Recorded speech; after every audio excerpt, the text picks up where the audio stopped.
स्वागतम स्वागतम सुस्वागतम। सर्वप्रथम सर्व मान्यवरांनी दीप प्रज्वलन करून महापुरुषांच्या प्रतिमेला माल्यार्पण करतील अशी मी त्यांना विनंती करते।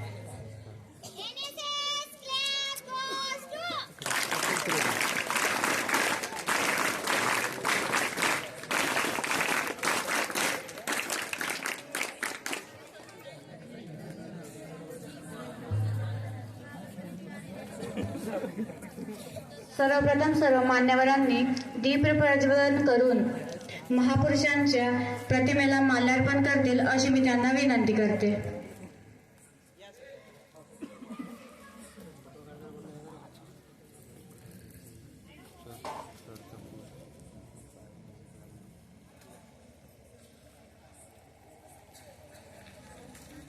फोटो काढले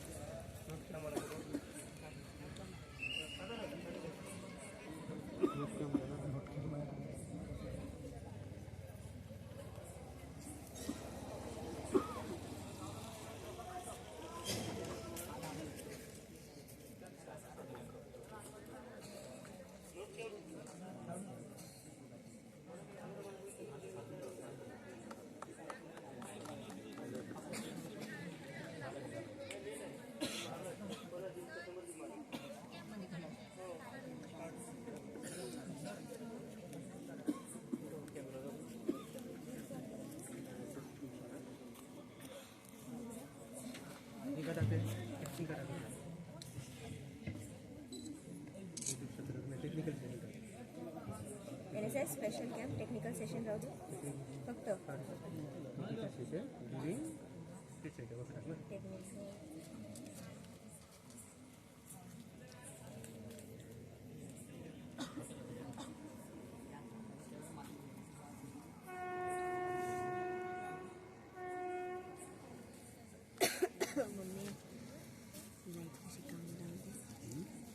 सर्व मान्यवरांनी स्टेजवर आसन ग्रहण करावे।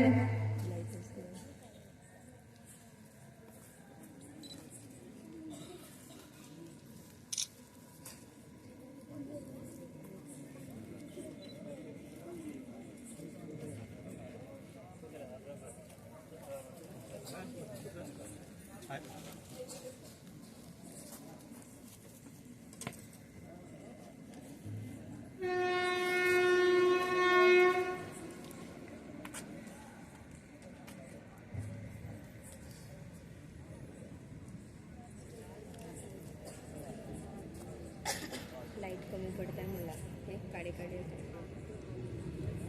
गॅस चालू कर। किती उडणार आहे उडून उडून? थोडं बहुत नाही उडत। याच्यामध्ये फ्लॅशचे ऑप्शन आहे ना, कुठे?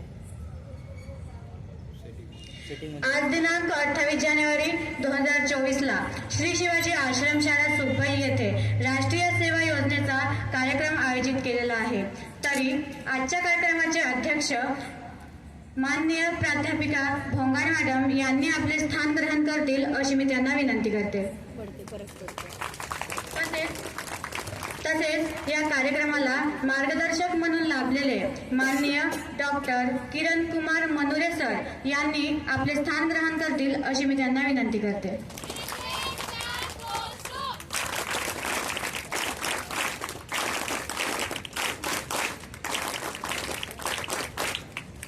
तसेच माननीय मनोज वाजूरकर सर व माननीय विशाल शेंडे सर व गुरुदास बलकी सर यांनी सुद्धा आपले स्थान ग्रहण करतील अशी मी त्यांना विनंती करते।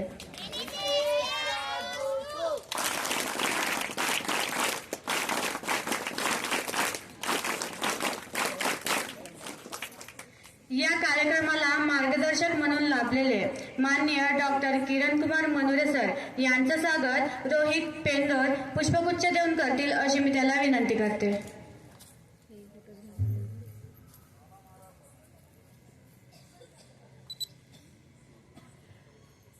रोहित इकडे बघ।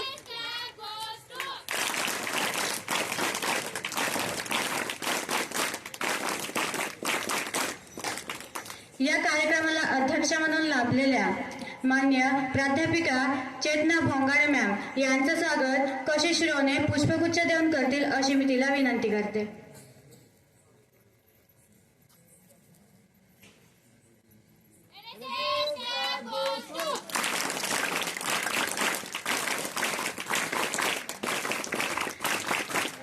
तसेच माननीय मनोज वाजूरकर सर यांचे स्वागत तेजस्विनी रुक्मावार पुष्पगुच्छ देऊन करतील अशी मी तिला विनंती करते.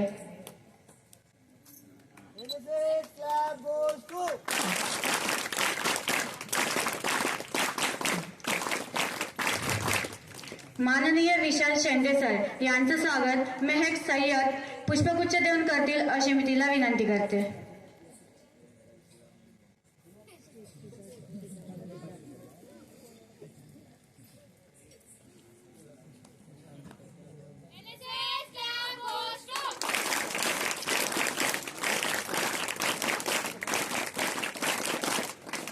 तसेच प्राध्यापक गुरुदास बलगी सर यांचं स्वागत प्रफुल्ल पुष्पगुच्छ देऊन करतील अशी मी त्याला विनंती करते.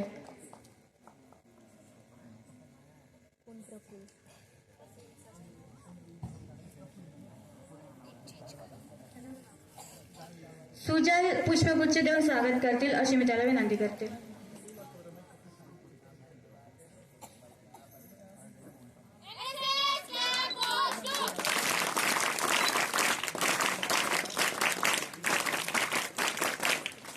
या कार्यक्रमाला मार्गदर्शक म्हणून लाभलेले माननीय डॉक्टर किरण कुमार मनुरे सर यांचं सन्मान चिन्ह देऊन सत्कार करण्यासाठी मी गुरुदास बर्की सरांना आमंत्रित करते.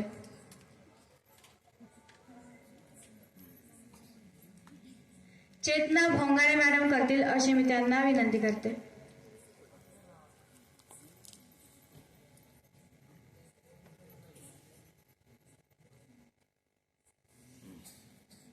पुढे जाऊ मी चालेल.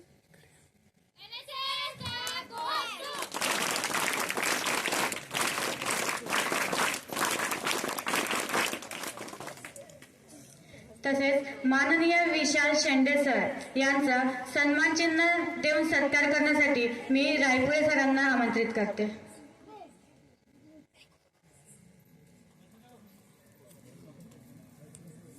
पुढे नाही जाऊ शकत नाही मी.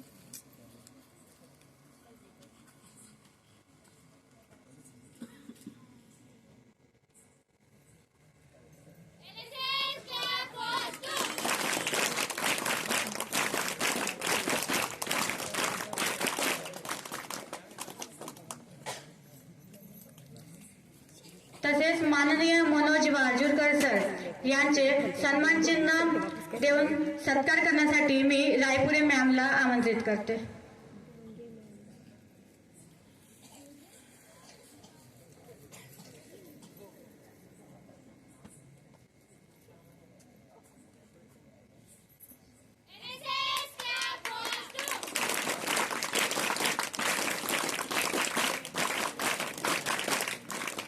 पाहुण्यांचं स्वागत झालेलं आहे. यानंतर मी माननीय विशाल शेंडे सर यांना आमच्या स्वयंसेवकांना आपले मनोगत व्यक्त करतील अशी मी त्यांना विनंती करते.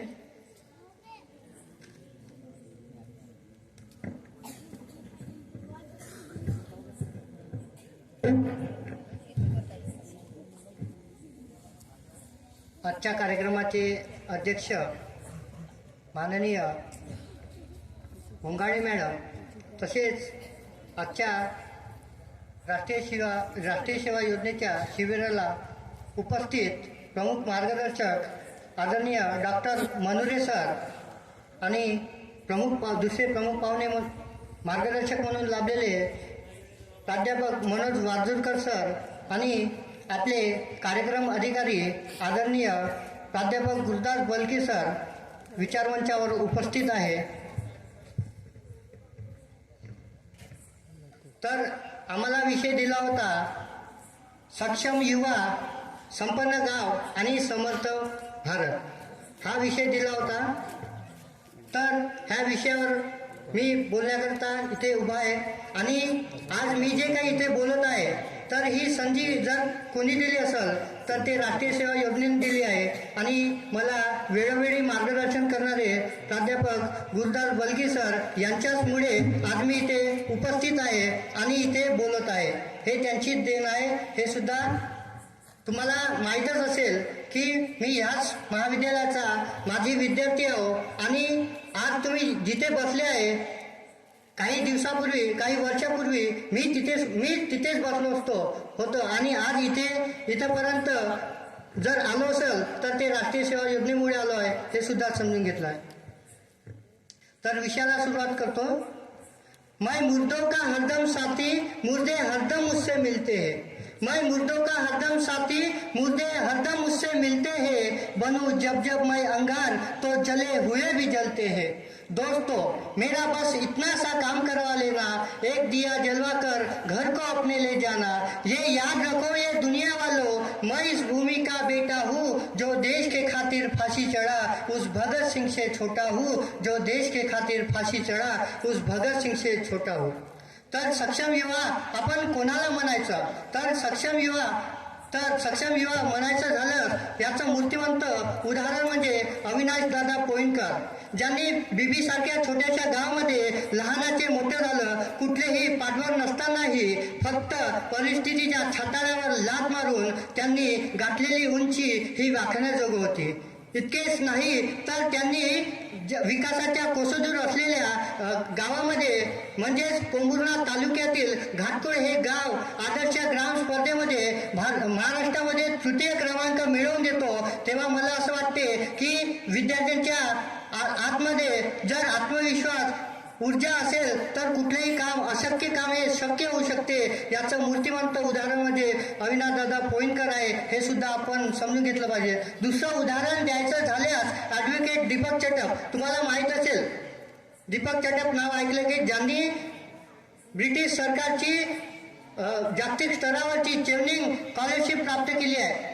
ॲडव्होकेट दीपक चटप अवघ्या 26 वर्षाचा नौका तरुण, ज्या वयामध्ये आपला तरुण सिगरेट ओढतो, दारू पितो आणि नशेच्या मध्यधुंदीमध्ये असतो, त्याच्या मनामध्ये महापुरुषांचे विचार असण्याच्या वयामध्ये तो मुन्नी की बदनामी आणि शिला की जवानी असे त्याच्या तोंडामध्ये येते. इतकेच नाही तर आपल्या गावातील काही विद्यार्थी तोंडामध्ये खरा दाबून भिंतीवर पिचकाऱ्या मारत असतात. त्याच वयामध्ये तो नौका तरुण ब्रिटिश सरकारची शिष्यवृत्ती प्राप्त करतो आणि 7 समुद्र पार होऊन तो लंडनमध्ये कायद्याचे उच्च शिक्षण घ्यायला जातो. आणि लंडनमधून कायद्याचे उच्च शिक्षण घेऊन आल्यावर ज्यावेळेस तो मायदेशी परत येतो, तिथं परत आल्यानंतरही तो थांबत नाही. तर तो परत आल्यानंतरही तो थांबत नाही, तर शिक्षण यात्रेच्या माध्यमातून शाळा असो, महाविद्यालय असो, शाळा आणि महाविद्यालयामध्ये जाऊन शिक्षणाचे महत्त्व समजावून सांगत होते. ज्याप्रमाणे महात्मा फुले म्हणतात की विद्याविना मती गेली, मतीविना नीती गेली, नीतीविना गती गेली, गतीविना वित्त गेले, वित्तविना शूद्र करले आणि एवढे सारे अनर्थ एका अविद्येने केले. हे महात्मा ज्योतिबा फुले आपल्याला सांगत होते. आणि तो शिक्षणाचे महत्त्व ॲडव्होकेट दीपक चटप हे आम्हाला सांगत आहे. आणि जर सक्षम युवा कसा असावा तर अविनाशदादा पोईनकर आणि ॲडव्होकेट दीपक चटप यांच्यासारखा असावा. मित्र, आणखी एक उदाहरण द्यायचं झाल्यास मला क्रांतीवीर भगतसिंगाचं उदाहरण द्यावंसं वाटते की एक कवी फार सुंदर लिहितो. तो म्हणतो की तुझ्यासाठी संसाराची माती केली ज्यांनी, तुझ्यासाठी संसाराची माती केली ज्यांनी, तोफेच्या तोंडासमोर छाती केली ज्यांनी, तुझ्याचं जे जे कार होता मनी तुझाच ध्यास होता, अंगामध्ये मस्ती होती, गळ्यामध्ये फास होता, बायको पोरं केविलवाणी टाहो फोडून रडत होती. पण स्वातंत्र्य माहीत नाही तुझी नक्की कोण लागत होती. पण भगतसिंगाची माय परवा भीक मागत होती. अरे तिचाही पोरगा वेळा होता, तुझ्याचसाठी मेला, मरता मरता आईला पोरका करून गेला. तिच्याही कानात भरले होते तुझ्याच प्रेमाचे वारे. अन स्वातंत्र्या निदान तू त्याच्या घरी जायला नकोस का रे, अन स्वातंत्र्या निदान तू त्याच्या घरी जायला नकोस काय रे. अशी ज्या स्वातंत्र्यासाठी अवघ्या 23व्या वर्षी फासावर चढले त्या क्रांतीवीर भगतसिंगाचे आदर्श घेणे आजच्या युवकांनी घेतला पाहिजे असं मला वाटते. मित्र हो, मला सांगायचं झालं की रावणाच्या राज्यात राहून सुद्धा विभीषण कधीच बिघडला नव्हता. आणि रामाच्या राज्यात राहून सुद्धा काही लोक कधीच सुधारले नाही. मुळात सुधारणे आणि बिघडणे हे तुमच्या आमच्या विचारावर अवलंबून असते. आणि हेच विचार आपल्याला कुठून मिळत असेल तर ते राष्ट्रीय सेवा योजनेच्या माध्यमातून मिळत असते. आणि राष्ट्रीय सेवा योजनेच्या माध्यमातून जे काही तुम्हाला चांगले विचार मिळेल ते विचार आपण आत्मसात करणे गरजेचं आहे. ज्यावेळेस आपण ते चांगले विचार आपण आत्मसात करू तेव्हाच आपण गाव हा आदर्श गाव निर्माण करण्यासाठी आपण सज्ज राहू असे मला वाटते. मित्रहो, ज्यावेळेस मी लहान असताना शाळेमध्ये जायचो. शाळेमध्ये जात असताना शाळेच्या भिंतीवर असं लिहिलेलं असायचं की मानव सेवा हीच ईश्वर सेवा. म्हणजेच मानवाची सेवा करणे म्हणजे साक्षात त्या प्रभूची सेवा करण्यासारखं. हळूहळू मी मोठा झाल्यानंतर राष्ट्रसंतांची भजनं ऐकत गेलो. राष्ट्रसंत तुकडोजी महाराज नेहमी आपल्या भजनातून सांगायचे, ते म्हणायचे की माणूस द्या मज माणूस द्या, भीक मागता प्रभू दिसला. माणूस द्या मज माणूस द्या, भीक मागता प्रभू दिसला. संत गाडगे महाराज सुद्धा दुसरं तिसरं असं काही नाही. संत गाडगे महाराजांनी आपलं संपूर्ण आयुष्य, आपलं संपूर्ण शरीर फुटक्या गाडग्यामध्ये मारलं आणि त्यांनी समाजाची सेवा करत करत संपूर्ण काया झिजवली. सकाळी उठायचे, हातामध्ये झाडू घ्यायचा, हातामध्ये झाडू घेऊन संपूर्ण गावाची स्वच्छता करायचे आणि सायंकाळी प्रबोधनाच्या कीर्तनाच्या माध्यमातून लोकांच्या मनातील घाण साफ करण्याचं काम संत गाडगे महाराज करत होते. आणि तेच काम आज या मातीमध्ये जर कोण करत असेल तर ते राष्ट्रीय सेवा योजनेचे स्वयंसेवक करत आहे. हे सुद्धा आपण समजून घेणे गरजेचं आहे. मित्र, तुमच्या तरुणामध्ये प्रचंड अशी ऊर्जा आहे, प्रचंड अशी ताकद आहे. त्या ऊर्जेचा, त्या ताकदीचा वापर आपण चांगल्या कामासाठी केला पाहिजे, चांगल्या कार्यासाठी केला पाहिजे. जर त्याच ऊर्जेचा वापर जर आपण चांगल्या कामासाठी केला तर नक्कीच आपण आपला गाव सुद्धा घडवू शकतो. म्हणून आज कुठेतरी आजचा युवक नशेच्या आहारी चाललेला आहे. आज मोठ्या प्रमाणात मोबाईलचा वापर चांगल्या कामासाठी करण्याऐवजी वाईट कामासाठी करतो आहे. म्हणून एक कवी फार सुंदर लिहितो, तो म्हणतो की काळजीने कुणाचं काळीज त्रस्त व्हायला नको, काळजीने कुणाचं काळीज त्रस्त व्हायला नको आणि मोबाईल सारखी आजची युवक व्यस्त व्हायला नको. काळजीने कुणाचं काळीज त्रस्त व्हायला नको आणि मोबाईल सारखे आजचे युवक व्यस्त व्हायला नको. अरे घसरले तरी चालतील भाव कांदा बटाट्याचे, पण माणुसकी तितकी स्वस्त व्हायला नको, पण माणुसकी तितकी स्वस्त व्हायला नको. आज मोबाईलच्या ओघामध्ये माणूस माणसापासून दूर चालला आहे. जर माणसाला एकत्र करायचे असेल तर आपण मोबाईलचा वापर हे चांगल्या कामासाठी केलं पाहिजे. तर आजचा युवक काय करत आहे तर राष्ट्रीय सेवा योजनेचं कार्य फक्त सामाजिक काम करण्यापुरता मर्यादित नाही, तर राष्ट्रीय सेवा योजना हे रोजगार सुद्धा देते. याचं मूर्तिमंत उदाहरण म्हणजे आमचे मित्र प्रतीक डाकरे, ज्यांनी या शिबिराच्या माध्यमातून स्वयंपाक बनवण्याचं काम केलं आणि आज तुमच्यासाठी एवढ्या सर्वांचा स्वयंपाक बनवत आहे. इतकंच नाही तर गावामध्ये त्याने स्वतःचा कॅटरिंगचा व्यवसाय सुरू केला आणि कॅटरिंगच्या व्यवसायाच्या माध्यमातून अनेक 40 ते 50 बेरोजगारांना तो रोजगार देत आहे. जर हे कुठून शक्य झालं असेल तर ते राष्ट्रीय सेवा योजनेमधून शक्य झालं आहे. हे तुम्ही आम्ही समजून घेतले पाहिजे. इतकेच नाही तर याच राष्ट्रीय सेवा योजनेमध्ये आमचा मित्र स्वप्नील ठेंगणे हा उत्कृष्ट फोटोग्राफर होता आणि तो स्वतःचा आज व्यवसाय टाकला आहे. तो उत्कृष्ट फोटोग्राफर म्हणून चांगल्या पद्धतीने काम पाहतो आहे आणि आपला उदरनिर्वाह करत आहे. हे जर कुठून शक्य झालं असेल तर हे सुद्धा राष्ट्रीय सेवा योजनेमुळे शक्य झालं आहे. हे सुद्धा समजून घेतलं पाहिजे. मित्र हो, पुन्हा सांगायचं झाल्यास की तरुणाची संख्या दिसत आहे. हरवेळी मी इथे येतो आणि एक उदाहरण देतो की तरुण म्हणजे केवळ पीएससीच्या मांडीवर डोकं ठेवून झोपाळ्यावर झुला घेणं म्हणजे तरुण नव्हे, तर नैराश्य ज्याला ग्रासू शकत नाही, आव्हानाचे क्षण टिकण्याचे सामर्थ्य ज्याच्या बलदंड बाहूमध्ये असतं आणि वाऱ्यावर स्वार होऊन एखाद्या समाजाची, एखाद्या गावाची, एखाद्या राष्ट्राची गुढी उभारणं ज्याला जमतं ना त्याला तरुण असे म्हणतात. खऱ्या अर्थाने असा सशक्त असा तरुण निर्माण करण्याचं काम जर कोण करत असेल तर ते राष्ट्रीय सेवा योजनेच्या माध्यमातून होत आहे. हे तुम्ही आम्ही समजून घेतलं पाहिजे. राष्ट्रीय सेवा योजनेच्या माध्यमातून तुमच्यामधून एक चांगला सक्षम युवा घडू शकतो आणि तोच युवा गावाच्या विकासासाठी काम करू शकतो. ज्यावेळेस गावाचा विकास होईल त्यावेळेस देशाची अर्थव्यवस्था सुद्धा मजबूत होईल आणि ज्यावेळेस देशाची अर्थव्यवस्था मजबूत होईल त्यावेळेस देशाचा विकास होण्यासाठी मदत होईल. म्हणून हे जे काम जर कोण करत असेल तर ते राष्ट्रीय सेवा योजना सेवा करत आहे. हे सुद्धा समजून घेणे गरजेचं आहे. मित्र, तुम्हाला आईस्क्रीम खायची आहे का? आईस्क्रीम खायची आहे का? नाही. तुम्हाला आवडत असेल ना आईस्क्रीम? हो. हा, तर तुम्हाला कुठल्या फ्लेवरची आईस्क्रीम खायची आहे? चॉकलेट. Butterscotch chocolate. तर तुम्हाला ते आईस्क्रीम खायची नाही, तर तुम्हाला चांगल्या विचाराची आईस्क्रीम खायची आहे. मग तो चांगला विचार कोणता?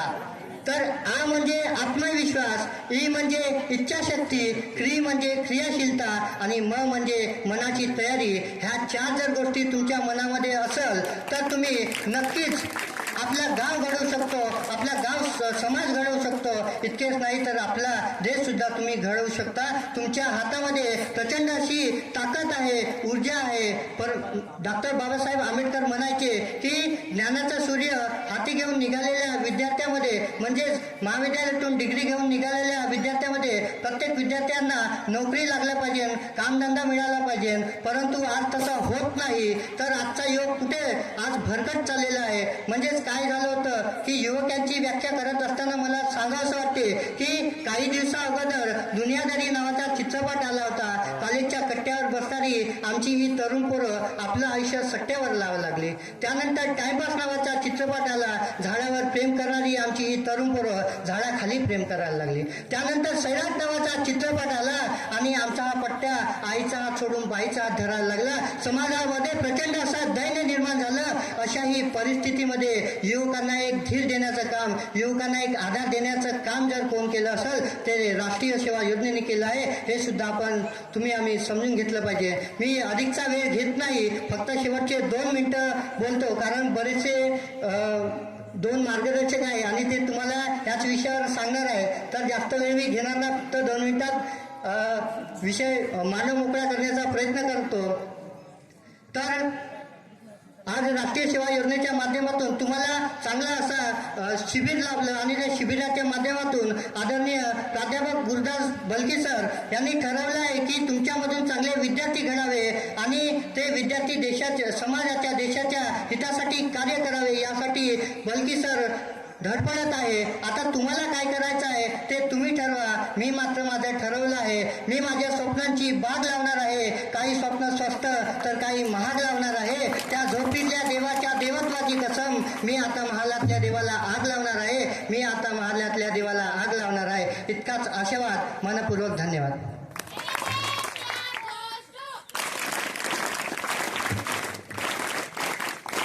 धन्यवाद सर.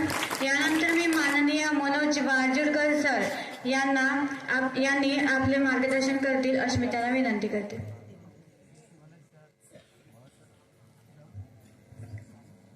आजच्या या टेक्निकल सेशनचे कार्यक्रमाचे अध्यक्ष प्राध्यापिका मुंगाडे मॅडम,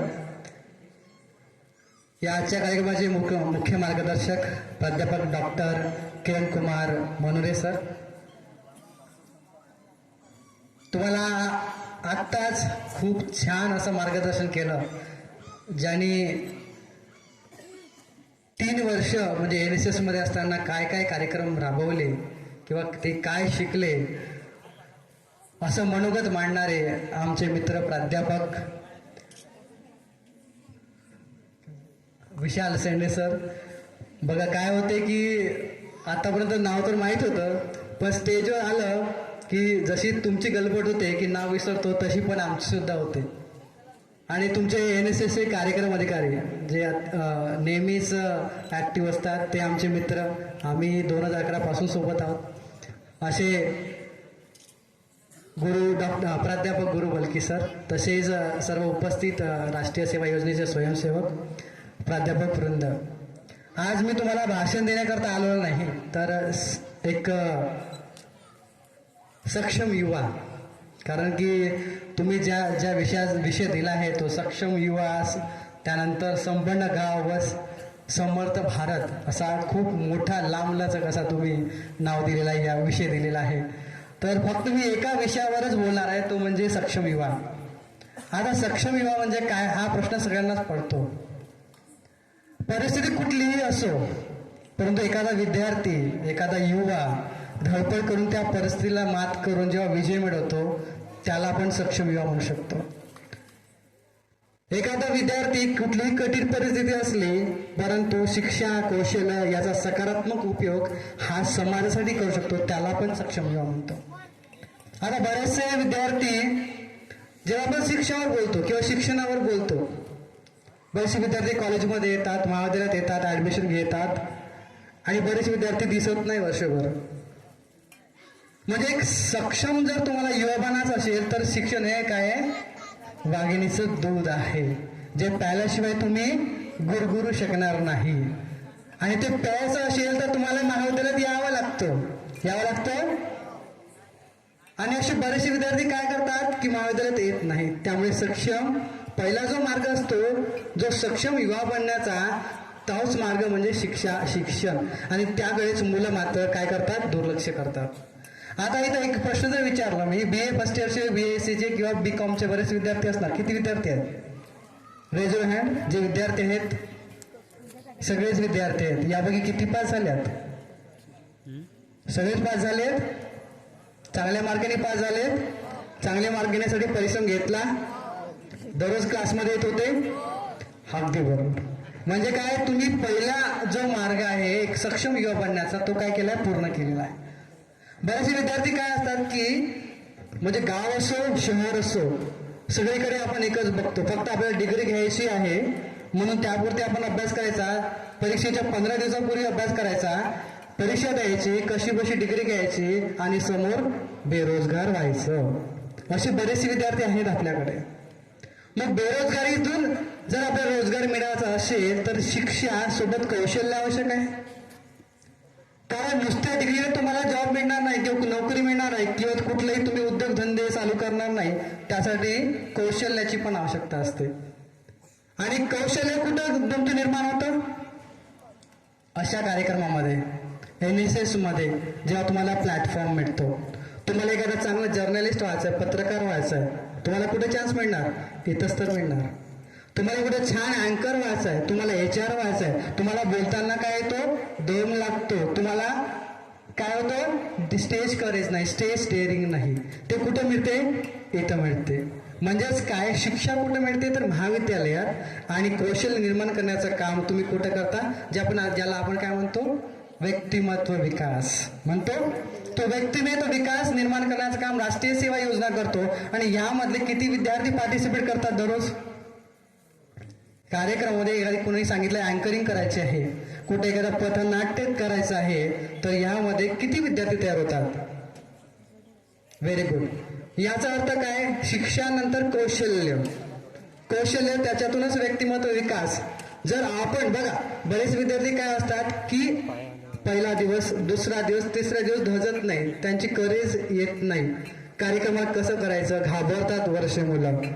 आणि आपण जर घाबरलोच, नेहमीच घाबरलो, तर आपण व्यक्तिमत्व विकास होणार का? आपल्याला इथं बोलू शकणार काय? नाही. कधीच आपण इथे येऊन बोलू शकणार नाही. म्हणून हा जो प्लॅटफॉर्म आहे NSSचा, तुम्हाला तुमच्या व्यक्तिमत्व विकासासाठी खूप काय करतो? मदत करतो. आणि म्हणूनच आता तुम्ही शिक्षा मिळाली, तुमचं कौशल्य निर्माण झालं, पण त्याचा सकारात्मक उपयोग जर झाला तर समाजाला फायदा. जर त्याचा नकारात्मक उपयोग झाला तर तुमचेच घर भरायचे, समाज जायचं का? समाजामध्ये सामाजिक योगदान काय राहायचं? तुमचं 0 राहायचं. म्हणून कधीही शिक्षा आणि कौशल्य मिळाल्यानंतर, आपलं पोट भरल्यानंतर बाकीचा उपाशी आहे काय याच्याकडे पण लक्ष देणं अत्यंत आवश्यक आहे. आणि ते कोण सांगते? ते राष्ट्रीय सेवा योजना सांगते. आपल्याला स्वयंस्फूर्त एखाद्याला मदत करण्याची प्रेरणा कोण देते? तर राष्ट्रीय सेवा योजनेचा प्लॅटफॉर्म देत असतो. त्याच्यातून मिळालेली शिक्षा काय? पुस्तक काय देतात आपल्याला? फक्त माहिती देतात. पण आपली ही समाज काय देतो? समाज मूल्य देतो आपल्याला. जगायचं कसं, राहायचं कसं, बोलायचं कसं, हे सामाजिक मूल्य कोण घडवते? हे राष्ट्रीय सेवा योजना तुमच्यामध्ये टाकण्याचा प्रयत्न करते. आणि म्हणूनच विद्यार्थ्यांना मी तर काही जास्त बोलणार नाही, कारण प्रमुख मार्गदर्शक तुमचे प्राध्यापक डॉक्टर किरण कुमार मनोने सर बोलतीलच. फक्त असे बरेचसे विद्यार्थी आहे की जे पार्ट टाइम जॉब करतात. या गावामध्ये सुद्धा असे बरेचसे विद्यार्थी असतील की पार्ट टाइम जॉब करतात. परंतु त्या खास करून त्या विद्यार्थ्यांसाठी, कारण की मी सुद्धा एक पार्ट टाइम जॉब करून शिकलेला विद्यार्थी आहे. आणि तुमच्या समोर मी एक प्राध्यापक, इंग्रजी विषयाचा प्राध्यापक म्हणून इथं उभा आहोत. तर पार्ट टाइम जॉब करणाऱ्या विद्यार्थ्यांसाठी खास करून सांगतो, हे 3 वर्ष खूप महत्वाचे असतात. ज्या विद्यार्थ्यांनी या 3 वर्षामध्ये काहीच केलं नाही ते समोर काहीच करू शकत नाही, हे लक्षात घ्या तुम्ही. हे मी नेहमी माझ्या क्लासमध्ये सुद्धा सांगत असतो. तुम्ही BSc चे विद्यार्थी असणार. हा तिथं BSc चे विद्यार्थी किती आहेत? BSc first year. Through question Leo टॉलस्टॉयचा चॅप्टर तुम्ही शिकला असाल. शिकले की नाही शिकले? शिकले? What is the right time to take an action? This is the right time to take an action. बरोबर आहे? कुठलंही काम आपल्याला ते पोस्टपोन करून चालणार नाही आयुष्यामध्ये. पोस्टपोन करून, कारण तेव्हा जर आपण एखादा कार्य पोस्टपोन केला तर आपण सक्षम युवा कधीच बनू शकत नाही. लक्षात घ्या. म्हणून लिओ टॉल्स्टॉय काय म्हणतो? What is the right time to take an action? This is the right time. Right now is the right time to take an action. म्हणजे कुठलंही असो, तुम्ही महाविद्यालयामध्ये आहात, एखादा लेक्चर अटेंड करत आहात, किंवा तुम्ही राष्ट्रीय सेवा योजनेच्या कॅम्पमध्ये आहात, एक शिबिर तुम्ही अटेंड करतात, तर तुमचं ते वेळ आहे. तुम्ही या वेळामध्ये जर फालतूची कामं तुम्ही काम करत बसणार तर यामध्ये योगदान देऊ शकणार का? देऊ शकणार का? नाही. म्हणजे कुठल्याही गोष्टीचा एक काय असतो? काळ असतो. त्या काळातच तुम्हाला त्या गोष्टीवर फोकस करणे अत्यंत आवश्यक आहे. लक्षात घ्या. मग तुम्ही महाविद्यालयात आहात, महाविद्यामध्ये आपण जेव्हा जातो तेव्हा लेक्चर अटेंड करतो, तेव्हा लेक्चरवर काय करणं आवश्यक आहे? अटेन्शन देणं आवश्यक आहे. जेव्हा आपण इतर कार्यक्रमाला आलो आहोत, कार्यक्रमात तो आपला अटेन्शन देणं आवश्यक आहे. बरोबर आहे? आता समाजामध्ये जीवन जगताना असे बरेचसे प्रसंग घडतात आपल्याला. So what is the right time to who is the important person to listen. बरोबर आहे? आता इथं काय असतं, बरेच मार्गदर्शक येऊन जातात, बोलतात तुमच्याशी चर्चा साधतात, पण तुम्ही बरेचसे विद्यार्थी हे काय शिस्तीत असतात. बरेचसे विद्यार्थी शिस्तीचा भंग करणारे असतात. परंतु प्रत्येकच वक्ता हा काही ना काही तुम्हाला सांगून जात असतो. म्हणून who is the important person to listen? आता जो तुम्हाला सांगत आहे तो तुमच्यासाठी महत्वाचा आहे. त्यांना तुम्ही ऐकून घेणं आवश्यक आहे, जेणेकरून जे काही चांगल्या गोष्टी तुम्हाला ते सांगतात त्या तुम्ही तुमच्या जीवनामध्ये आत्मसात करण्याचा प्रयत्न करा. आणि what is the important thing to do? आता बघा, आता तुम्ही कॅम्पमध्ये आलेला, शिबिरामध्ये आलेला, तुम्हाला प्रत्येक गोष्ट सकाळी 6-5 वाजता उठावंच लागतं. तुम्हाला बौद्धिक सेशन जे सत्र जेवढे चालतात तेवढे तुम्हाला अटेंड करावेच लागतात. संध्याकाळला सांस्कृतिक कार्यक्रम झाला, त्याच्यामध्ये तुम्हाला काय छान असं प्रदर्शन करावंच लागतं. That is the important thing to do in your life. सध्याचं काय महत्वाचं आहे की आत्ताच्या घडीला जे काम आहे ते करणं, त्याला पोस्टपोन करून चालणार आहे. म्हणून लक्षात घ्या, लिओ टॉल्स्टॉयने ज्या 3 गोष्टी सांगितल्या आहे, okay, this is the right time to take an action. Okay, who is the important person? त्यावेळेला जो व्यक्ती तुम्हाला तुमचे प्रॉब्लेम्स घेऊन येत आहे, सांगत आहे, तो महत्वाचा आहे. आणि तुमच्या हातात जो काम आहे सध्या तो महत्वाचा आहे. उद्या कोणतं काम आहे ते महत्वाचं नाही. हे जर 3 मूल मंत्र जर तुम्ही तुमच्या जीवनामध्ये अंगीकारलंय आणि सामाजिक जाणीव जर ठेवली तर तुम्हाला या आपल्या भारत देशाला समर्थ भारत आणि या आपल्या गावाला संपन्न गाव बनवण्यापासून कुणीच थांबवू शकणार नाही. माझे मी 2 शब्द इथंच थांबवते. जय हिंद, जय Maharashtra. NSS clap goes to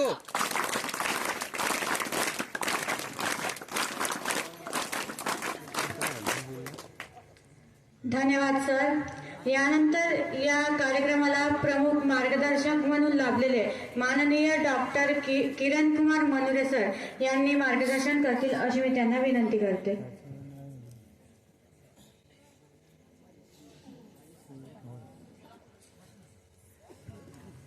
thank you. या ठिकाणी सर्वप्रथम राष्ट्रपिता महात्मा गांधी, स्वराज्य निर्माते छत्रपती शिवाजी महाराज, वंदनीय गाडगे महाराज, भारतरत्न डॉक्टर बाबासाहेब आंबेडकर आणि स्वामी विवेकानंद, तसेच या देशाला, या समाजाला नवनिर्मितीकडे घेऊन जाण्याकरिता कणाकणाने ज्योत जाळले उजळीत तेजोधन, जगास द्याया शीतलले पण झिजले हे चंदन, अशा सर्व समाज सुधारकांना, क्रांतिकारकांना त्रिवार वंदन करून त्यांच्या विचार व कार्यांना अभिवादन करून मी माझ्या अभिव्यक्तीस प्रारंभ करतो. शिवाजी महाविद्यालय, शिवाजी कला वाणिज्य महाविद्यालय राजुरा चे या ठिकाणी राष्ट्रीय सेवा योजनेचे विशेष श्रमसंस्कार शिबिर संपन्न होते आहे. आणि या विशेष श्रमसंस्कार शिबिराचा थीम आहे युवकांचा ध्यास ग्राम शहर विकास या संकल्पनेवर आधारित 7 दिवसीय राष्ट्रीय सेवा योजना शिबिर या ठिकाणी संपन्न होते आहे. या शिबिराचं हे बौद्धिक सत्र या ठिकाणी संपन्न होत आहे. या बौद्धिक सत्राच्या अध्यक्षा आदरणीय डॉक्टर भोंगाडे मॅडम, माझे मित्र आदरणीय प्राध्यापक डॉक्टर राजूरकर सर, आपल्याचे माजी विद्यार्थी आणि आजचे वक्ते ज्यांचे व्याख्यान आता संपन्न झालंय, प्राध्यापक विशाल शेंडे सर, एकंदर या शिबिराचे शिबिर संयोजक आदरणीय मित्रबंधू प्राध्यापक Gurudas Balki sir, doctor Atram sir, प्राध्यापक रायपुरे सर, रायपुरे मॅडम आणि आपण सर्व शिबिरार्थी स्वयंसेवक बंधू भगिनींनो आणि शाळेतील सर्व लहान थोर बंधूंनो, आजचा विषय आहे सक्षम युवा, संपन्न गाव आणि समर्थ भारत. विद्यार्थी मित्रांनो, या ठिकाणी मी भाषण देत नाही, आपण सर्वजण सामूहिक चिंतन करतो आहोत. सर्वांनी सामूहिक विचार करायचे. सक्षम युवा आहे का, असला पाहिजे याकरिता चिंतन करायचे, विचार करायचे. याकरिता व्यवस्था, राष्ट्र काय, कसा आणि कोणता प्रयत्न करत आहे हे समजून घ्यायचे. आणि सक्षम युवा तयार झाल्यानंतर या राष्ट्रामध्ये संपन्न गाव बनणार नाही का? आणि ज्या राष्ट्रामध्ये 75% खेडे आहेत, अर्थात भारत हा खेड्यांचा देश आहे असं ओळखले जातो, कारण 75% जनता अजूनही या भारताच्या ग्रामीण भागात वस्ती करते, राहते, निवास करते. मग संपन्न गाव जर बनला, शहरे संपन्न आहेतच, शहरांकडे प्रामुख्याने सर्व सेवा आणि सुविधा आहेतच, जवळपास संपन्नतेच्या मार्गावर ते वाटचाल केलेले आहेत. आणि जेव्हा गाव संपन्न होईल, शहरे संपन्न अवस्थेत आहेत, तेव्हा आमचा देश समर्थ बनणार नाही का? बनेल. मग त्यासाठी हवा आहे आम्हाला सक्षम युवा बनवणं. आणि सक्षम युवा निर्मितीसाठी राष्ट्र जसा प्रयत्न करतो आहे, तसा या राष्ट्रातलं प्रत्येक कुटुंब, प्रत्येक पालक जागरूकपणे प्रयत्न करणे गरजेचे नाही काय? आणि याबाबत विचार केले असता, वरकरणी पाहिले असता तुम्हाला मला दिसतं काय? या ठिकाणी मी तुम्हाला म्हणालो, मी भाषण देण्यासाठी आलेले नाही. आपण सर्वजण सामूहिक विचार करतो आहोत. विचार हे करत आहोत की या देशातील युवा सक्षम बनवण्याकरिता काय आवश्यक आहे. शाळा, शिक्षण, संस्कार, सामाजिक वातावरण, कौटुंबिक वातावरण. सर्वप्रथम इथून विचार करूया, कौटुंबिक वातावरणापासून. या ठिकाणी कौटुंबिक वातावरणाचा विचार केल्यास आपल्याला असं जाणवतं की प्रत्येक पालकांचं लक्ष किमान 10वी, 11वी, 12वी पर्यंत फार ताकदीनिशी आपल्या पाल्यांकडे असतं. आणि तो पाल्य घडला पाहिजे, तो पाल्य चांगला अधिकारी कर्मचारी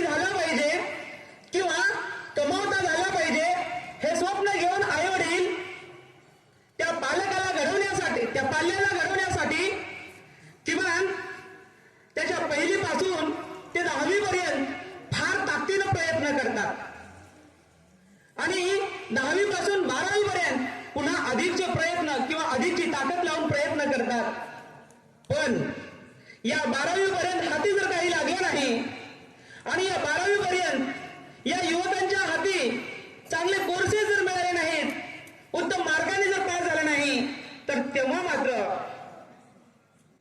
तो पालक 12वी पासून त्या पाल्याकडे लक्ष देणे सोडतो आणि पाल्य सुद्धा भानावर नाहीये.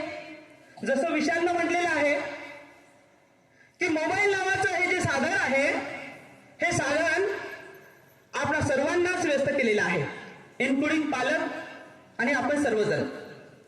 आपला वेळ जातोय कसा, आपला दिवस सकाळी उजळल्यापासून ते मावळेपर्यंत, म्हणजे आपण उठल्यापासून ते झोपेपर्यंत आपला सर्वाधिक वेळ हा मोबाईल खातो आहे.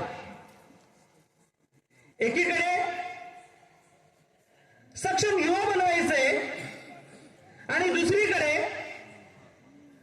आपला पालक जे जागरूक असायला हवा, त्यांची जागरूकता म्हणावी तशी नाही. आणि पालक प्रत्येक घरचा पालक म्हणतोय, प्रत्येक गावातला पालक म्हणतोय, प्रत्येक शहरातला पालक म्हणतोय, हा पालक वर्ग जो आहे म्हणजे आपले आई वडील, तुम्ही उद्या आई वडील बनणार आहेत.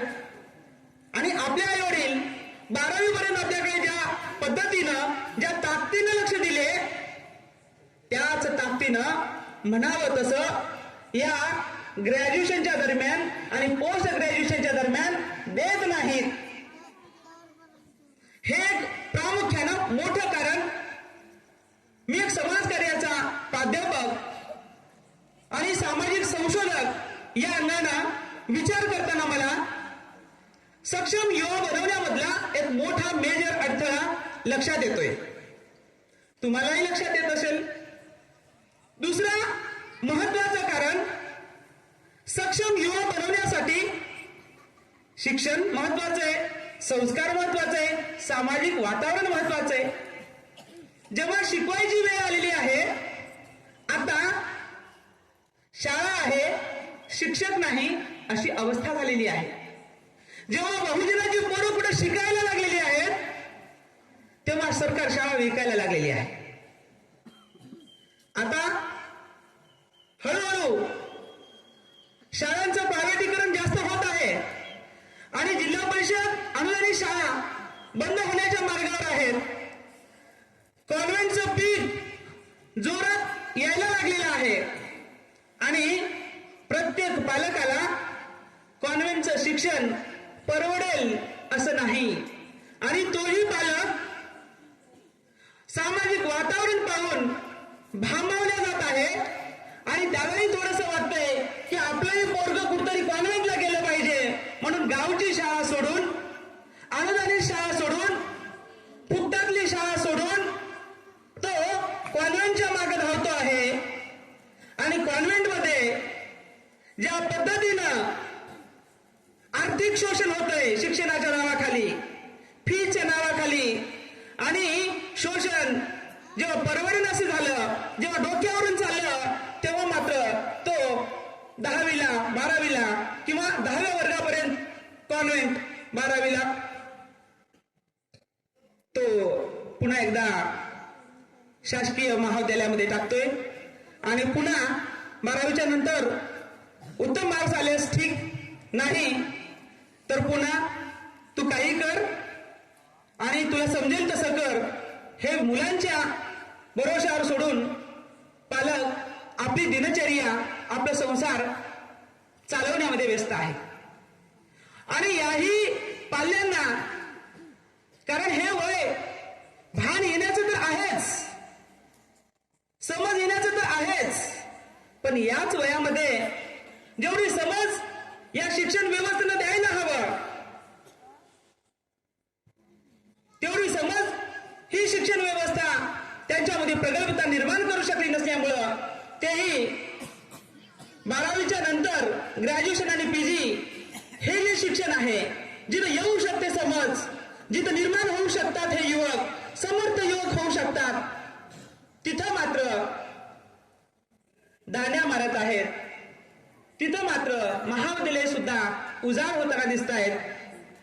म्हणजे प्रवेश 100 आणि उपस्थिती 20 अशी अवस्था झालेली आहे. मग अशा अवस्थेमध्ये ना युवक समर्थ बनेल, ना युवक सक्षम बनेल, ना कुटुंब सक्षम बनेल, ना गाव सक्षम बनेल, आणि ना गाव सक्षम आहे, ना कुटुंब सक्षम आहे, ना युवक सक्षम आहे. मग गाव संपन्न कसं बनेल? मग हाती ज्या युवकाच्या रोजगार कुठून येईल? ज्या युवकाला कौशल्य प्राप्त झाले नाहीत, या युवकाला दिशा प्राप्त झाली नाही, या युवकाला समाज भान आलेले नाही, या युवकाला राष्ट्रीय व्यवस्था कळाली नाही, या युवकाला ध्येय माहीत झालेलं नाही, हा युवक स्वामी विवेकानंद म्हणतात असा आत्मविश्वासू नाही. मग असा युवक रोजगार विमुख युवक कसा होईल? हा युवक कमावता युवक कसा होईल? आणि या युवकाच्या हाती अर्थार्जन किंवा आर्थिक सुबत्ता कशी येईल? मग अशा वेळेस या व्यवस्थेचं कार्य जसं आहे तसंच या कुटुंब व्यवस्थेचंही काम आहे. आणि सोबतच ही जी शिक्षण व्यवस्था आहे, या शिक्षण व्यवस्था अर्थात शाळा आणि महाविद्यालयाचंही कार्य आहे. आणि शाळा आणि महाविद्यालय जेव्हा आम्ही उत्सुक आहोत तेव्हा या ठिकाणी अनउत्सुक विद्यार्थी संख्येची प्रमाण जे आहे ते मोठं आहे. म्हणून हे सुद्धा आपल्याला दुरुस्त करणं गरजेचं आहे. तेव्हाच सक्षम युवा या ठिकाणी निर्माण करू शकतो. कारण शैक्षणिक उपक्रमातून, इतर उपक्रमातून, राष्ट्रीय सेवा योजनेसारख्या उपक्रमातून तुमच्या व्यक्तिमत्वाची बांधणी करायची असते, निर्माण करायचं असतं तुम्हाला, तुमच्या वैचारिक क्षमतांना चालना द्यायचं असतं. आणि अशा वेळेस तुमची प्रत्येक उपस्थिती 3 वर्षातील, 5 वर्षातील, पीजीचे 3, ग्रॅज्युएशनचे 3 वर्ष, पीजीचे 2 वर्ष, या वर्षामध्ये जर तुम्हाला भान आलं तर नक्कीच तुमच्या व्यक्तिमत्वास आकार उकार आणि चालना मिळू शकतं. आणि जीवन ध्येय जसं विशालला कळालं तसं विशालसारखा प्रत्येक स्टुडंट या ठिकाणी निर्माण होऊ शकतो.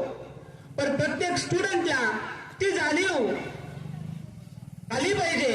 आणि प्रत्येक स्टुडंटच्या आई वडिलांना सुद्धा हे कळायला पाहिजे की माझा बाल्य महाविद्यालयात नीट जातो ना, माझा बाल्य नीट शिकतोय ना, माझ्या पाल्याची शैक्षणिक प्रगती काय आहे, हे प्रत्येक पालक जेव्हा करेल तेव्हा प्रत्येक पालकांचं कुटुंब सक्षम होण्यामध्ये महत्वाचं योगदान या शिक्षणाचं आहे आणि या विद्यार्थ्यांचं आहे. कारण हाच विद्यार्थी त्या कुटुंबाचा कणा आहे. या विद्यार्थ्याला जर डेव्हलप केलं, कुटुंब डेव्हलप होईल. आणि प्रत्येक कुटुंब डेव्हलप जर झाला त्याच्यामध्ये समाजभान येईल, कुटुंब भान येईल, राष्ट्रभान येईल, राष्ट्रप्रेम येईल, गावप्रेम येईल. आणि जर असा युवक तयार झाला तर आपोआप संपन्न गाव बनेल. ज्या गावात कमावते युवक आहेत त्या गावातलं प्रत्येक कुटुंब आर्थिकदृष्ट्या सक्षम असेल, सामाजिकदृष्ट्या प्रतिष्ठित असेल, सामाजिकदृष्ट्या सक्षम असेल आणि प्रगतीच्या मार्गावर वाटचाल करणारं कुटुंब असेल. आणि अशा युवकांना डेव्हलप करण्यासाठी अशा प्रकारच्या उपक्रमांची, अशा प्रकारच्या विशेष संस्कार शिबिरांची फार फार आवश्यकता आहे. तेव्हाच हे समर्थ राष्ट्र बनेल. एकीकडे अमेरिकेसारख्या राष्ट्राला समर्थ बनवण्यामध्ये भारतीयांचं फार मोठं योगदान आहे. सगळी ब्रेन ड्रेन जी आहे परराष्ट्रात जात आहे. म्हणजे अमेरिकेतील सॉफ्टवेअरचे जगत आहे, सॉफ्टवेअर इंडस्ट्री जी आहे ती इंडस्ट्री फुलवणारे आहेत कोण? तर भारतातले बुद्धिवंत युवकच आहेत ना. एकीकडे बुद्धिवंत युवक परराष्ट्रावर प्रेम करतो आहे आणि परराष्ट्रामध्ये जाऊन परराष्ट्राला संपन्न बनवण्यामध्ये हातभार लावतो आहे. म्हणजेच भारताचं ब्रेन ड्रेन आपण गमावतो आहेत आणि गमावतो आहेत याचं कारण जर काय असेल तर आमची शैक्षणिक व्यवस्था त्यांना सेवा आणि सुविधा देण्यामध्ये कमी पडत आहे, अर्थात कमी पडत आहे.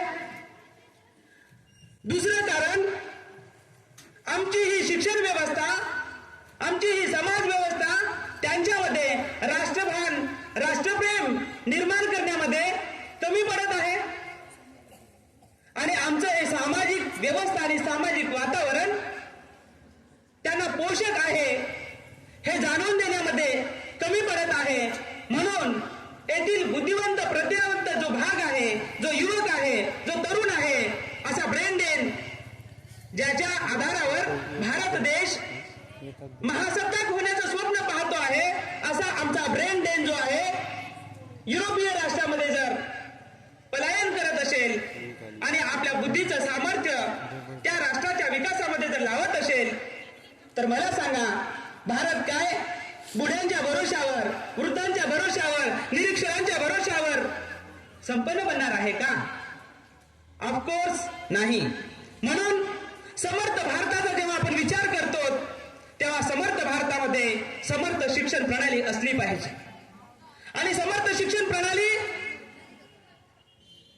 निर्माण करण्यामध्ये राजकीय इच्छाशक्ती फार गरजेची आहे. एकीकडे आम्ही परकीय विद्यापीठांना आमंत्रित करीत आहोत, दुसरीकडे आमची शिक्षण व्यवस्था, शिक्षण व्यवस्थेला लागणाऱ्या सेवा, लागणाऱ्या सुविधा आम्ही पुरवठा करत नाही. मग या परकीय विद्यापीठांना आमंत्रित केल्यानंतर परकीय विद्यापीठातल्या सेवा आणि सुविधा पाहून पुन्हा एकदा हा युवा वर्ग त्या परकीय विद्यापीठांच्या कॉलेजेसमध्ये जाणार नाही का? आणि त्यांच्या त्या लोमस बिल्डिंगला पाहून, इन्फ्राला पाहून, तिथल्या शिक्षण प्रणालीला पाहून हा तिकडे पलायन करेल आणि पुन्हा इथली शिक्षण व्यवस्था कोलमडणार नाही का? म्हणून या ठिकाणी समर्थ भारत बनण्यामध्ये शिक्षण आणि शिक्षणच महत्वाचं योगदान देऊ शकतं. शिक्षणच या भारताचा नागरिक, राष्ट्रप्रेमी नागरिक निर्माण करू शकतो. समतावादी, बंधुतावादी, मानवतावादी नागरिक निर्माण करू शकतो. हे सामर्थ्य शिक्षणामध्येच आहे. म्हणून गावाचं, नागरिकांचं, राज्यकर्त्यांचं प्रेम, पहिलं प्रेम जर कोणावर असलं पाहिजे तर या शिक्षणावरच असलं पाहिजे. म्हणून KG to PG हे जे शिक्षण आहे ते गुणवत्तावान शिक्षण असलं पाहिजे आणि ते राज्यकर्त्यांनी दिलं पाहिजे.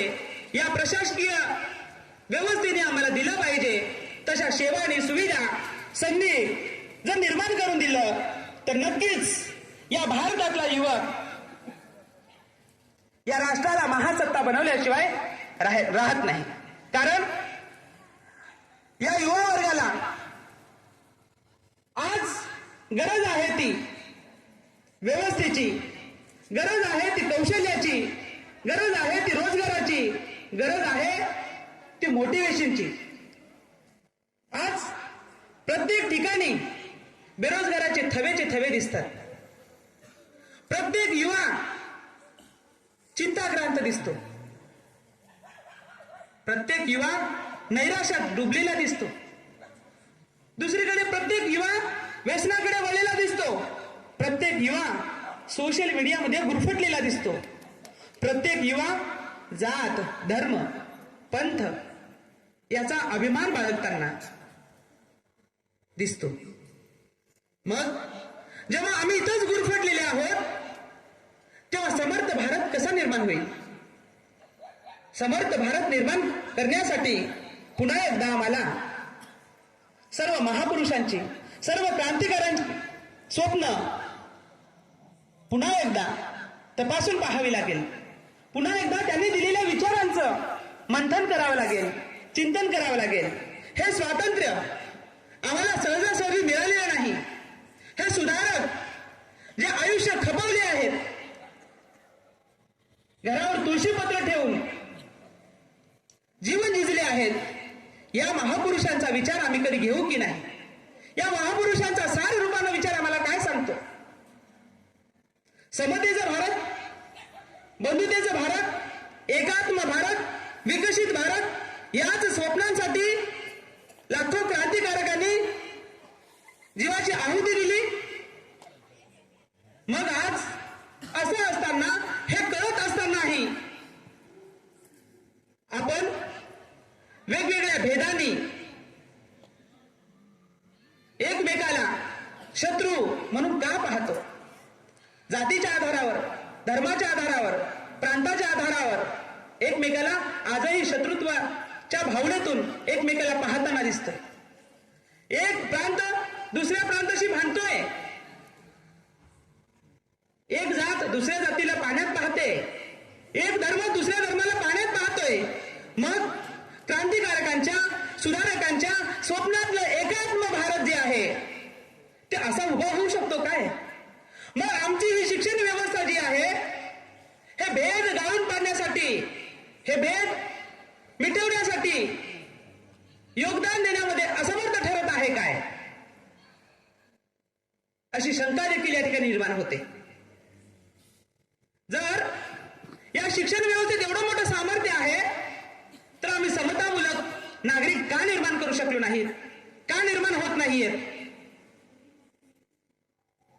समर्थ भारत बनवण्यामध्ये युवकांचं योगदान फार महत्वाचं योगदान आहे. डॉक्टर एपीजे अब्दुल कलामांनी विजन 2020 ठेवलेलं होतं. भारत 2020 मध्ये महासत्ताक भारत बनेल असं त्यांचं स्वप्न होतं. 2020 तर ओलांडून गेलं. आता आपल्याला विजन 47 2047 ठेवावं लागलं. कारण किमान पक्षी अजूनही भारतामध्ये फार मोठं काम करणं अपेक्षित आहे. अजूनही आताच विशालनं म्हटल्याप्रमाणे, एका काव्यरूपानं विशालनं म्हणलेलं होतं, भगतसिंगांची ती कविता होती, नक्की माहीत नाही स्वातंत्र्यात तुझी कोण लागत होती, भगतसिंगांची आई परवा भीक मागत होती, तिचाही पोरगा वेडा होता, तुझ्याच साठी मेला, मरता मरता आईस मात्र अनाथ करून गेला, त्याच्याही गाणी भरले होते तुझ्याच प्रेमाचे वारे, स्वातंत्र्या नक्की त्याच्या तरी घरी तू जायला नको का रे, नक्की त्याच्या तरी निदान त्यांच्या तरी घरी तू जायला नको का रे. म्हणजे आज ही अवस्था आहे की असे अनेक खेडे आहेत, असे अनेक पाडे आहेत आणि असे अनेक तांडे आहेत जिथं पायाभूत सेवा आणि सुविधा पोहोचलेल्या नाहीत, जिथं आरोग्याची सुविधा पोहोचलेली नाही. तुमचं सुपई जे गाव आहे फार संपन्न गाव आहे, 12वी पर्यंतची शाळा आहे. असे अनेक गावं आहेत ज्यांना 10-10 किलोमीटर दूर जाऊन पाणी आणावं लागतं. असे अनेक गावं आहेत जिथं अजूनही बस गेलेली नाही. सर, माझ्या गावात तर अजूनही स्वातंत्र्याच्या 75 वर्षामध्ये सुद्धा अजूनही बस आलेली नाही. जर अशी अवस्था अनेक गावांची असेल आणि भारत हा खेड्यांचा देश आहे, मग संपन्न खेडी बनवावी लागतील, सर्व पायाभूत सेवा आणि सुविधा निर्माण करावं लागेल, दळणवळणाच्या सुविधा निर्माण करावे लागेल आणि ते काम अद्याप आपल्याला पूर्ण करायचं आहे. अजूनही त्या सुविधा निर्माण करायचं आहे. म्हणून आपलं विजन 2020 जे होतं ते थोडंसं पोस्टपोन करावं लागेल. पोस्टपोन करावं लागलं आणि त्यासाठी सरकार देखील गतिमान स्थितीत या ठिकाणी काम करताना दिसते. या ठिकाणी प्रगत रस्त्यांचं धोरण अवलंबलेलं आहे आणि रस्त्यांचं नेटवर्क या ठिकाणी निर्माण होताना दिसतंय. पण या ठिकाणी राज्य व्यवस्थेनी, राज्यकर्त्यांनी शिक्षणाकडे फार गांभीर्यानं पाहायला पाहिजे आणि ते पाहताना मात्र या ठिकाणी आढळत नाहीत. ही खेदाची बाब आहे. जेव्हा की हे शिक्षण व्यवस्थाच या राष्ट्राच्या प्रगतीचं द्योतक आहे, या राष्ट्राच्या सर्वांगीण प्रगतीचा, आर्थिक प्रगती, सामाजिक प्रगती, औद्योगिक प्रगती हे कुठून येईल? ही शिक्षण व्यवस्था निर्माण करेल, सामाजिक चिंतक निर्माण करेल, ही शिक्षण व्यवस्था निर्माण करेल, उद्याचे राज्यकर्ते निर्माण करेल, दृष्टी राज्यकर्ते निर्माण करतील, ही शिक्षण व्यवस्था निर्माण करेल, उद्याचे चांगले वकील निर्माण करतील, चांगले न्याय व्यवस्थेचे न्यायदान करणारे न्यायाधीश निर्माण करेल, ही शिक्षण व्यवस्था उद्याचे उद्योगपती निर्माण करतील, उद्याचे कौशल्यधारक तरुण निर्माण करतील. पण ही शिक्षण व्यवस्था जर कोलमडली तर एकंदर राष्ट्राचा हा प्राण आहे. हा प्राण शिक्षण व्यवस्था, या व्यवस्थेकडे जर आपण लक्ष दिलो नाहीत, याला जर जपलो नाहीत, तर समर्थ भारत बनणार नाही. म्हणून या माझ्या स्वतःच्या या अनुभूतीनं, चिंतनानं मला हीच गोष्ट लक्षात येतं की समर्थ भारत बनवण्यासाठी चांगले सुजाण नागरिक निर्माण करणं गरजेचं आहे. सुजाण नागरिक निर्माण करण्यासाठी पुन्हा एकदा शिक्षणच महत्वाचं आहे. कारण सुजाण नागरिक असतील तर समर्थ भारत पण बनेल. आणि नागरिक हा कुठल्याही राष्ट्राचा पाया आहे, कणा आहे. या साऱ्या रूपानं आपल्याला असं लक्षात येतं की जसं महात्मा फुले म्हणाले, विद्येविना मती गेली. जर विद्या जर आपल्याला नीटपणे प्राप्त नाही झाली आणि विद्येकडे वेळीच आपण लक्ष दिलो नाही, समाज व्यवस्थेने लक्ष दिलं नाही, गावाने लक्ष दिलं नाही आणि राज्यकर्त्यांनी लक्ष दिलं नाही आणि आम्ही शिक्षण दान करणारे शिक्षकांनी लक्ष दिलं नाही, आमचंही म्हणजे फार मोलाचं योगदान याच्यामध्ये आहे, तेव्हा आम्ही देखील सक्षमपणे अध्ययन आणि अध्यापनाचं काम प्रामाणिकपणे जर आम्ही केलो नाही तर आम्ही सुद्धा या समर्थ भारतामध्ये जे योगदान द्यायला पाहिजे तिथं कमी पडू. पर्यायी समर्थ भारत उभारण्यामध्ये आमचंही योगदान तेवढंच महत्वाचं आहे. एवढंच या प्रसंगी मी सांगू इच्छितो. आणि एकंदर या विशेष संस्कार शिबिरामधून तुमच्या माझ्या व्यक्तिमत्वाला आकार उकार मिळणार आहे. विद्यार्थी मित्रांनो, मी आताच म्हणालो होतो की विशाल निर्माण होण्याचं कारण जसं महाविद्यालय आहे, जसं हे शिक्षण आहे, जसं हे शिबिर आहे, महाविद्यालयातले वेगवेगळे उपक्रम आहेत, महाविद्यालयातल्या शिक्षणाला, महाविद्यालयातल्या तासांना, महाविद्यालयातल्या उपक्रमांना, महाविद्यालयातल्या अशा शिबिरांना गांभीर्यानं घ्या, मनावर घ्या. आणि तुम्ही मनावर घेत आहात की नाहीत हे तुमच्या पालकांनाही पाहिलं पाहिजे आणि तुम्ही पालकांना लक्षात आणून द्यायला पाहिजे. सोबत तुमच्या सोबतचे जे मित्र आहेत त्यांनाही लक्षात आणून द्यायला पाहिजे, जे अनुपस्थित असतात, जे शाळेकडे महाविद्यालयाकडे तेवढ्या गांभीर्यानं पाहत नाहीत, करिअरचं भान नाही, अशाही विद्यार्थ्यांना लक्षात आणून देणं आपलं कर्तव्य आहे. आणि हे जर आपण केलो तर नक्कीच या राष्ट्राच्या, समर्थ राष्ट्राच्या निर्मितीमध्ये आपणही हातभार लावत आहोत. शेवटी जाता जाता एक छोटीशी कथा सांगतो की एक व्यक्ती होता विशाल सारखा. त्याला वाटायचं की आपला देश सुधारला पाहिजे, आपला देश संपन्न झाला पाहिजे, आपला देश बदलला पाहिजे. म्हणून तो प्रयत्न करायला लागला, ताकदीनं प्रयत्न करायला लागला, देश पूर्ण पालथा घातला आणि याला सांग त्याला सांग, असं करू तसं करू, प्रत्येकाला सांगायला लागला. पण त्याचं कोणी ऐकेच नाही. आणि त्याला वाटलं की देश बदलणं शक्य नाही, देश फार मोठा आहे, आपण राज्य बदलू, आपण थोडंसं आवाका मोठा केलो, आवाका छोटा करू. म्हणून तो राष्ट्र बदलण्यासाठी पुन्हा चंग घेतला, पुन्हा प्रण केला, पुन्हा पूर्ण राज्यामध्ये पूर्ण राज्य पालथं घातलं, पादाक्रांत केलं, वेगवेगळ्या व्यवस्थेला सांगितलं, वेगवेगळ्या घटकांना सांगितला, प्रत्येकाला सांगायला लागला, अगदी वेडा होऊन सांगायला लागला की आपलं राज्य बदललं पाहिजे, आपलं राज्य विकासाकडे वाटचाल केलं पाहिजे, आपण जगलं पाहिजे, आपण सगळ्यांनी आलं पाहिजे. पण त्याचंही कोणी मनावर घेतलं नाही. पुन्हा तिथंही त्याला अडचणी जाणवल्या.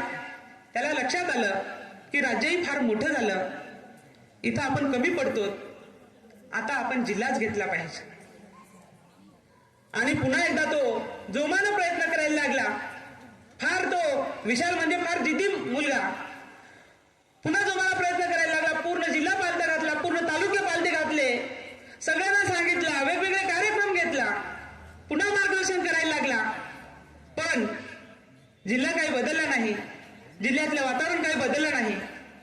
पुन्हा तो थकला, पुन्हा त्याला वाटायला लागला कदाचित होऊ शकते माझी आवाका, माझी जी आवाका आहे, माझी जी क्षमता आहे ती जिल्ह्याची नसेल. मी आता निर्धार करेन, मी माझा तालुका बदलेन. तो तालुक्यावर आला, तालुका बदलण्याचा चंग केला, वेगवेगळे उपक्रम राबवले, प्रत्येक गावागावात गेला, प्रत्येक गावागावात मार्गदर्शन केलं, विविध उपक्रम राबवले. पण गाव, तालुका जो आहे तो काही बदलला नाही. पुन्हा खिन्न झालेला विशाल शेवटी ठरवला, निदान आपलं गाव सुबई, निदान ते तरी बदलू. म्हणून गावामध्ये प्रत्येक घर तो जाणतो, प्रत्येक व्यक्ती तो जाणतो, प्रत्येक घराच्या सदस्याला तो जाणतो. प्रत्येक घरात वेगवेगळ्या कल्पना सांगायला लागला, वेगवेगळ्या कल्पनांमध्ये सहभागी होण्यासाठी आवाहन करायला लागला, प्रत्येकाला विनंती करायला लागला, हात जोडायला लागला. या प्रयत्नानंतर सुद्धा गाव एकत्र येऊ शकलं नाही, गाव प्रयत्नात साथ दिलं नाही आणि गाव बदललं नाही. मग विशालला वाटलं की आपली क्षमता गाव बदलण्याची नसेल, आपली ताकद तेवढी नसेल. म्हणून तो ठरवला किमान आपलं घर बदलू. घरात वडिलांना सांगायला लागला, आपण असं करू. भावाला सांगायला लागला, आपण तसं करू. आईला सांगायला लागला, आपण असं करू. प्रत्येकाला सांगायला लागला. वडील वडिलांच्या कल्पना राबवतायत, भाऊ भावाच्या कल्पना राबवतो, आई आईच्या कल्पना राबवते. तिघांमध्ये कोऑर्डिनेशन नाही. विशालचं कोणीच मनावर घेत नाही. विशाल विचार करायला लागला की चुकतोय कुठं, कमी पडतोय कुठं, माझं काय चूक आहे. मी तर सगळ्यांना सांगतोय, सगळ्यांना चांगलं सांगतोय. तेव्हा त्याला लक्षात आलं की कुटुंबही बदलणं फार कठीण आहे. आता ठरवला विशाल, जसं तो शेवटी भाषणाच्या शेवटी म्हणाला, कुटुंब घडलं किंवा न घडलं तरी माझं काही देणं घेणं नाही. किमान आता मी हे ठरवेन, मी असा संकल्प करेन, मी स्वतःलाच बदलतो, स्वतःचीच प्रगती करतो. आणि तेव्हापासून विशाल चंग बांधला, स्वतःवर मेहनत घ्यायला लागला. आणि बघता बघता विशाल वेगवेगळ्या क्षमतांनी, वेगवेगळ्या विचारांनी, वेगवेगळ्या कल्पनांनी युक्त असलेला विशाल स्वतःवर जेव्हा मेहनत घेऊन स्वतः यशाची शिखरे पादाक्रांत करायला लागला, तेव्हा विशालला लोटांगण घालायला लागले. तेव्हा विशालचं कौतुक सर्वत्र व्हायला लागले. तेव्हा मात्र विशाल सगळीकडे चमकायला लागला आणि विशालसाठी आतुरतेनं वाट बघायला लागले लोक. म्हणजे याचं तात्पर्य असं आहे की मित्रांनो, या ठिकाणी कोणी कुणाला सांगून देश बदलत नाही, कोणी कुणाला सांगून गाव बदलत नाही, कोणी कुणाला सांगून घर बदलत नाही. तर आपण संकल्प करूया, आपण स्वतःला बदलूया, आपण स्वतःपासून निर्धार करूया की स्वतःचं राष्ट्रावर प्रेम ठेवूया आणि स्वतःचं एक ध्येय ठेवूया आणि स्वतःच्या ध्येयाला आकार उकार देण्यासाठी, स्वतःचं स्वप्न साकार करण्यासाठी सगळ्यांनी निश्चय करून सगळ्यांनी तो प्रयत्न जर केला तर नक्कीच सर्वांचे स्वप्न साकार होतील. आणि सर्वांचे स्वप्न साकार झाले अर्थात कुटुंबाचेही स्वप्न साकार होतील, या राष्ट्राचेही स्वप्न साकार होतील. एवढं बोलून सगळ्यांना या ठिकाणी खूप खूप शुभेच्छा देतो. आणि मला या ठिकाणी आदरणीय या शिबिराचे शिबिर समन्वयक प्राध्यापक गुरुदास बलकी सर आणि सर्व त्यांचे सहकारी मित्र या ठिकाणी आमंत्रित केले, मला बोलण्याची संधी दिली. आपण अगदी शांत चित्तानं ऐकून घेतलात, त्याबद्दलही मी खूप खूप धन्यवाद देतो आणि मी माझ्या वाणीला विराम देतो. धन्यवाद. थँक्यू.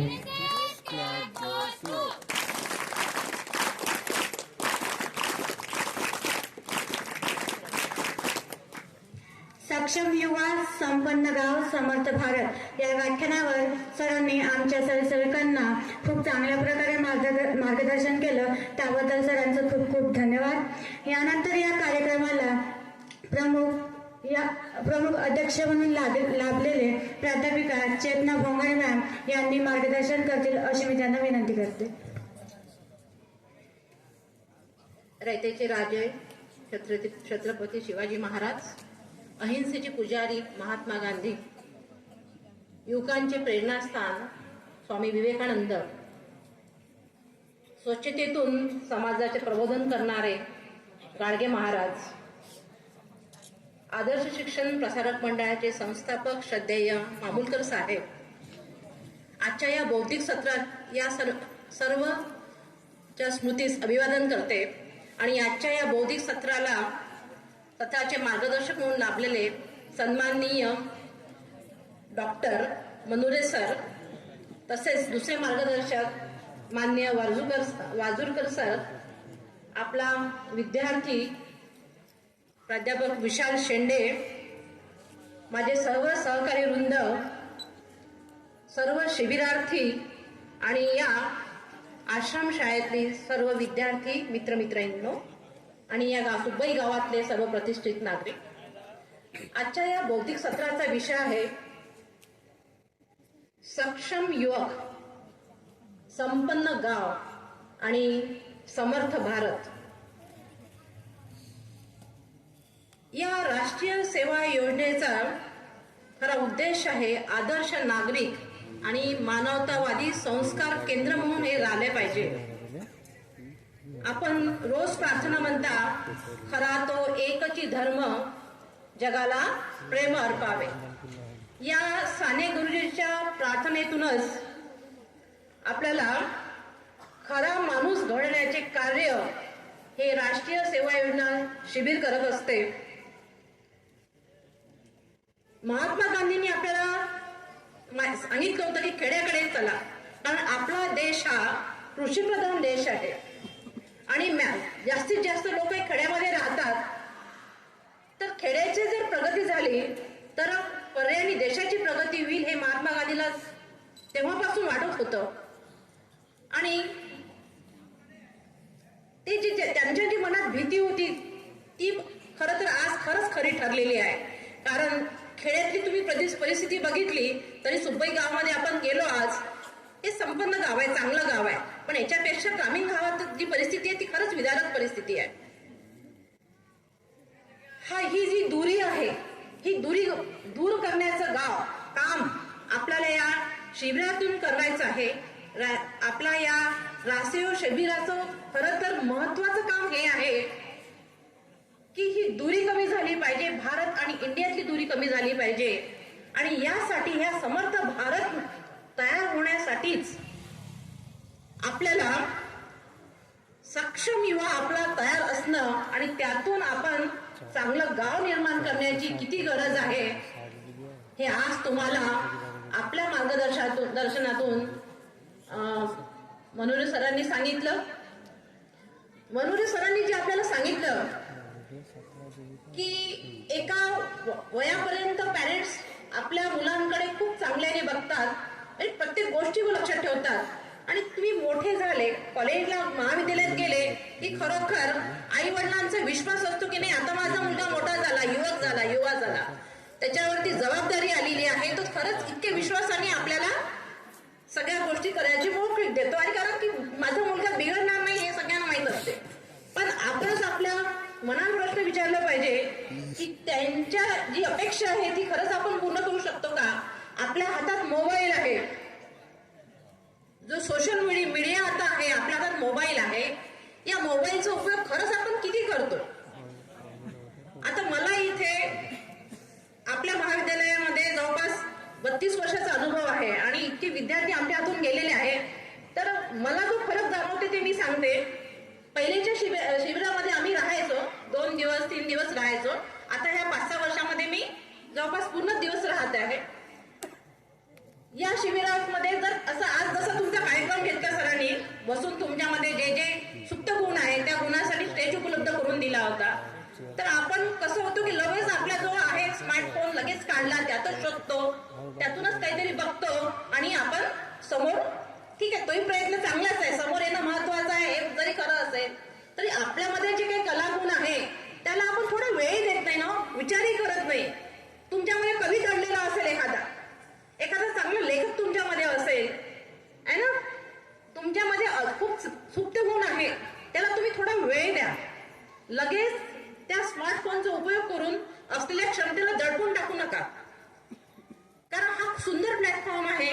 यातून आपल्या हा जो विशाल आहे यांनी राज्यस्तरीय विद्यापीठस्तरीय पुरस्कार राष्ट्रीय सेवा योजनेचे मिळवलेले आहे आणि ह्याला घडताना आम्ही बघितलेलं आहे. सरांनी तसंच सांगितलं की विशालनी सांगितलं की प्रतीक, प्रज्वल हे मुलं जे आहे हे इथून घडलेले आहे, त्यांनी आता आपला एक व्यवसाय उभा केलेला आहे, तुम्ही रोज बघता आहात. तर ही संधी तुम्हाला तुमचं व्यक्तिमत्व विकासासाठी साठी मिळत आहे. तसंच वारजूरकर सरांनी सांगितलं की तुम्ही स्वतःला घडवण्यासाठी नुसतं डिग्रीची गरज आहे का, तर डिग्री तर तितकीच आवश्यक आहे, पण त्यासोबतच तुमच्या कौशल्यावर तुम्ही भर दिला पाहिजे. तुमच्यामध्ये असलेले कौशल्य विकसित केले पाहिजे. जोपर्यंत, कारण सरकार की तुम्हाला प्रत्येकाला नोकरी देणार नाहीये, आपण कसंही पण नोकरी मिळवण्यापेक्षा 10 लोकांना नोकरी देणारे बनलो पाहिजे. तुमच्यामधला एक चांगला उद्योजक निर्माण झाला पाहिजे, हे सगळ्यात महत्वाचं आहे. म्हणून स्वतःमध्ये असलेले स्किल डेव्हलप करा आणि तुम्ही एक चांगले सक्षम युवा बना, सक्षम नागरिक बना. पुढच्या संपन्न भारत, समर्थ भारत म्हणजे ती समर्थ भारत तयार करण्याची जबाबदारी तुमच्या युवांवरती आहे. तुम्ही जर सक्षम झाला तर नक्कीच आपला भारत समर्थ होईल. आणि मला माहिती आहे आपण सगळे खूप वेळ बसलेले आहात, म्हणून मी माझं अध्यक्षीय भाषण लावत नाही. आम्हाला तुम्ही रोजच ऐकता आणि ज्यासाठी तुम्ही सगळेजण आतुरतेने वाट पाहत आहे असा हा सांस्कृतिक कार्यक्रम थोड्याच वेळात होत आहे. म्हणून मी तुमचा जास्त वेळ न घेता एक थोडक्यात सांगते की तुमच्यामध्ये सगळे सप्तगुण आहे. फक्त गरज आहे ती स्वतःला ओळखण्याची आणि स्वतःला सिद्ध करण्याची. आणि आपल्या पालकांनी आपल्यावर जो विश्वास ठेवलेला आहे त्या विश्वासाला कुठेही तडा जाऊ देऊ नका. स्वतःचं व्यक्तिमत्व घडवा आणि समर्थ भारत तयार करण्याची जबाबदारी समर्थपणे पेला. आणि तुमच्या फ्युचरसाठी शुभेच्छा देऊन मी माझं अध्यक्षीय भाषण इथंच संपविते. धन्यवाद.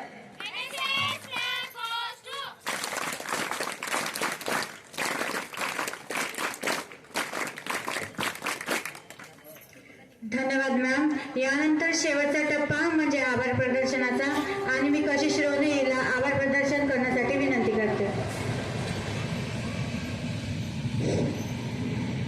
आज दिनांक 28 जानेवारी NSS राष्ट्रीय सेवा योजनेचा दुसरा दिवस. तर आजचं जे व्याख्यान होतं सक्षम युवा संपन्न गाव समर्थ भारत. तर आजच्या कार्यक्रमाच्या अध्यक्षा डॉक्टर चेतना भोंगाडे मॅम या कार्यक्रमाला उपस्थित झाले, त्याबद्दल मी त्यांचे आभार मानते. तसेच मुख्य मार्गदर्शक म्हणून डॉक्टर किरण कुमार मनुरे सर आपले वेळात वेळ काढून या कार्यक्रमाला उपस्थित झाले, त्यांचे सुद्धा मी आभार मानते. तसेच माननीय मनोज वारजूरकर सर हे सुद्धा आपले वेळात वेळ काढून या कार्यक्रमाला उपस्थित झाले, त्याबद्दल मी त्यांचे देखील आभार मानते. व तसेच माननीय विशाल शेंडे सर हे देखील आपला वेळात वेळ काढून या कार्यक्रमाला उपस्थित झाले, त्याबद्दल त्यांचे आभार मानते. व इथे संचालन करणारी कशिश भोंगडे इथे सुद्धा आभार मानते व हा कार्यक्रम इथेच संपला असं जाहीर करते व लगेच सांस्कृतिक कार्यक्रमाला सुरुवात करेल. यानंतर